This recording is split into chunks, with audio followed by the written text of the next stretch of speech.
UP के लखनऊ से भोपाल की ट्विशा शर्मा जैसा केस सामने आया, जहां नव विवाहिता श्वेता सिंह की संदिग्ध हालात में मौत हो गई। ससुराल पक्ष ने कहा कि उसने आत्महत्या कर ली, लेकिन परिवार का आरोप है कि दहेज के लिए उनकी बेटी को मार दिया गया। ये मामला ठाकुरगंज इलाके का है। पीड़ित परिवार का कहना है कि घटना से कुछ देर पहले उनकी श्वेता से बातचीत हुई थी। श्वेता की मां अस्पताल में भर्ती हैं। ऐसे में उसने थोड़ी देर में अस्पताल पहुंचने की बात कही थी, लेकिन कुछ ही देर में उन्हें बताया गया कि उसने आत्महत्या कर ली। श्वेता के परिवार ने ससुराल पक्ष पर दहेज के लिए बेरहमी से प्रताड़ित करने और हत्या करने का गंभीर आरोप लगाया। इस मामले में पुलिस ने आरोपी पति और ससुर को हिरासत में ले लिया है और पूछताछ की जा रही है। श्वेता की सास और देवर इस घटना के बाद से फरार हैं, जिनकी तलाश की जा रही है।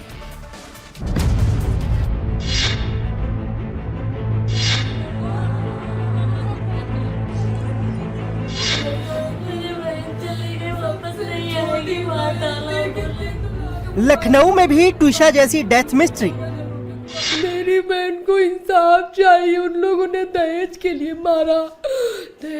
मारा। उनकी सास, सब लोग उसको 2-3 महीने से बहुत पैटर करते थे, बहुत टॉर्चर करते, मानसिक टॉर्चर उसको इतना ज्यादा कर दिया। कार की मांग, दहेज के दानवों ने फिर ले ली एक और बेटी की जान।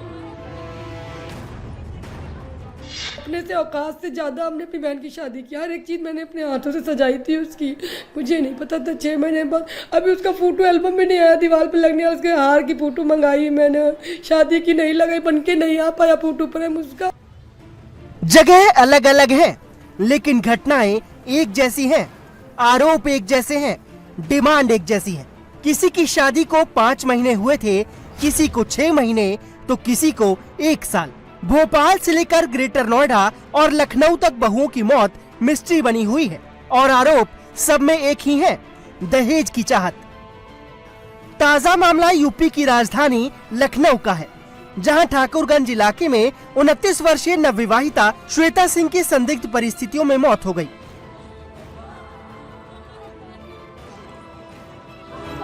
श्वेता की शादी 6 महीने पहले 22 नवंबर 2025 को भूपेंद्र प्रताप सिंह से हुई थी और 25 मई 2026 को ससुराल में उसका शव फंदे से लटका मिला।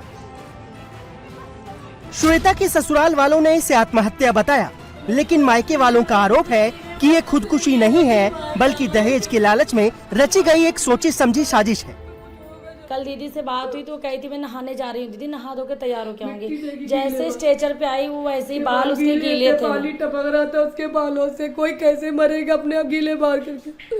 नहीं मार सकते। क्या शक है? मार डाला। मेरी बहन की हत्या की गई इन लोगों ने मिलके। दीदी की बस 11:06 पे बात हुई, उसके बाद 20-25 मिनट के बाद फोन आता है कि टाइमिंग पक्की नहीं पता, लमसम 11 बजे कुछ बात। मेरी बहन को उन लोगों ने, ससुराल वाले क्या कह रहे हैं? वो मिले नहीं, फरार नहीं मिली। घर में ताला लगा के भाग गई हैं और पापा और वो दोनों कस्टडी में हैं अभी इस समय। पापा और जो लड़का कस्टडी में है अभी, और उनकी सास ताला लगा के कहाँ चली गई। उनका छोटा लड़का भी कहीं चला गया साथ में, देवर जो उनका था उसको भी साथ में लेके कहीं फरार हो गई। लड़का कह रहा है कि मेरी माँ को इसमें मत घसीटिए, मेरी माँ से मेरी वाइफ की कोई बोलचाल नहीं थी, मेरे माँ बाप को कुछ मत करिए। बताइए, जिसकी बीवी मर गई हो अपनी माँ का पक्ष ले रहा है कि सास ने मारा है क्योंकि घर में सास थी। पीड़ित परिवार का कहना है कि श्वेता को उसके ससुराल वाले रोज दहेज के लिए ताने मारते थे, उसे मेंटली परेशान किया जाता था। श्वेता की विदाई के वक्त भी उसके पति ने दहेज को लेकर बड़ी मांग रखी थी, लेकिन उनका ये लालच खत्म नहीं हुआ और वो रोज नई नई डिमांड रखते थे। श्वेता की मां बीमार है और अस्पताल में भर्ती है। श्वेता रोजाना अपनी मां के पास अस्पताल आती थी। घटना के दिन भी श्वेता की अपने पिता और बहन से बात हुई थी। ऐसे में घर वालों का कहना है कि अचानक श्वेता फांसी कैसे लगा सकती है। दहेज दिया, उनकी जो मांग थी मैं सारी पूरी की। तभी भी शादी जिस दिन विदाई थी उस दिन भी उन लोगों ने दहेज को लेकर लड़ाई कर दी। दहेज उनको कम लगा, उन्होंने लड़ाई कर दी। कार की मांग थी, वो बहन से कहलवाते थे। लेकिन मेरी बहन हम लोग की इतनी, पापा की मेरे लिए इतनी हैसियत नहीं है कि उनकी डिमांड पूरी कर पाए। अपने से औकात से ज़्यादा हमने अपनी बहन की शादी की। हर एक चीज़ मैंने अपने हाथों से सजाई थी उसकी। मुझे नहीं पता था 6 महीने बाद, अभी उसका फोटो एल्बम में नहीं आया, दीवार पर लगने वाला। उसके हार की फोटो मंगाई मैंने, शादी की नहीं लगाई, बन के नहीं आ पाया, फोटो फ्रेम उसका, अब उसकी सिंगल बनवाएंगे हार चढ़ाने के लिए।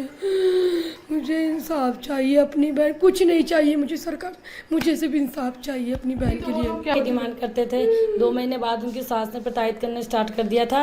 उसी से कहते थे तुम्हारे घर से डाइनिंग टेबल अच्छा नहीं आया, तुम्हारे घर से अच्छा नहीं आया, टूटा आया है, मिस्त्री को बुलाओ, तुम खाना नहीं बना पाती हो, तुम किस घर की लड़की हो, तुम्हारे माँ बाप ने संस्कार नहीं दिए हैं। पूरे मामले की परिस्थितियां भोपाल में हुए चर्चित ट्यूशा केस की याद दिलाती हैं। हालांकि मामले ने तूल पकड़ा तो पुलिस ने शिकायत के आधार पर मृतका के पति, सास, ससुर और देवर पर गंभीर धाराओं में केस दर्ज कर लिया है।